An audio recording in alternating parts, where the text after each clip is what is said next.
What I did when I learned he was living a double life. I thought I knew everything about our life. Every dollar, every cent accounted for. Until one Friday night, I spotted a $380 charge, and my husband told me to drop it. But that one receipt, it didn't just blow our budget, it blew up my entire marriage. What I uncovered next? A hidden life, a pregnant coworker, and a betrayal so deep it took 2 women to bring him down. This isn't just a story about money. It's about trust, truth, and what happens when you finally say, enough. My husband told me to stop interrogating him about his spending. Then I found a receipt for a baby stroller. I've always been the type of person who likes to keep track of everything. Every dollar, every cent. It's just the way I operate. Numbers make sense to me. They're neat, orderly, and predictable, unlike people. And unlike my husband, Eric. I don't mean to sound critical, but he's never been as meticulous about our finances as I am. That's where I come in. I do all the budgeting, track our spending, and make sure we don't fall behind on bills or overspend. I find comfort in that order. Every Friday night for the past 5 years, I'd pour myself a glass of wine and sit down with our bank statement, analyzing every transaction. I'd pull up a spreadsheet and divide our expenses into categories: mortgage, utilities, groceries, savings, etc. I'd do this for hours, making sure everything was in place. It was a ritual I loved, and it gave me a sense of control over our financial life. One evening, as I was reviewing the bank statement, something caught my eye: a $380 withdrawal. That amount stood out, not because it was large, but because it didn't fit anywhere in our usual pattern. It wasn't for anything regular like groceries or bills. I froze for a second, staring at the transaction, trying to make sense of it. It was a single, clean swipe from our account, and it didn't add up. I set my wine glass down, feeling a little uneasy, and decided to ask Eric about it. The kitchen smelled like garlic and olive oil as he chopped vegetables for dinner. He was always so calm, so steady, and his presence usually made me feel safe, but tonight was different. My curiosity had already been piqued, and I needed to know what this mysterious purchase was. Hey, did you make a big purchase recently? There's a $380 withdrawal from the card ending with 12, I asked,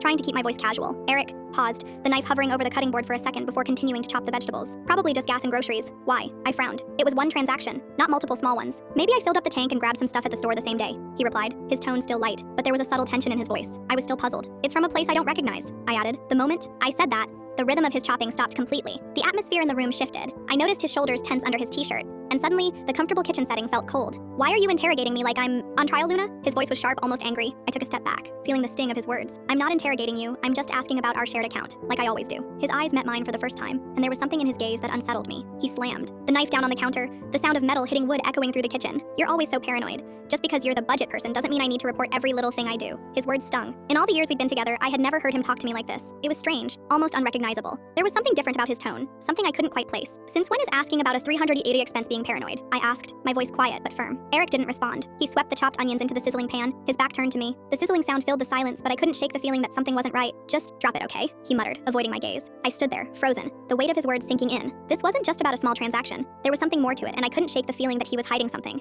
from me. I tried to push the thoughts out of my head, but they lingered, growing louder with every passing minute. Later that evening, after dinner was over and Eric had gone to bed, I found myself still staring at that $380 charge in our bank statement. I kept coming back to it, my mind racing, trying to figure out what it meant. And then, it hit me. We didn't have a baby.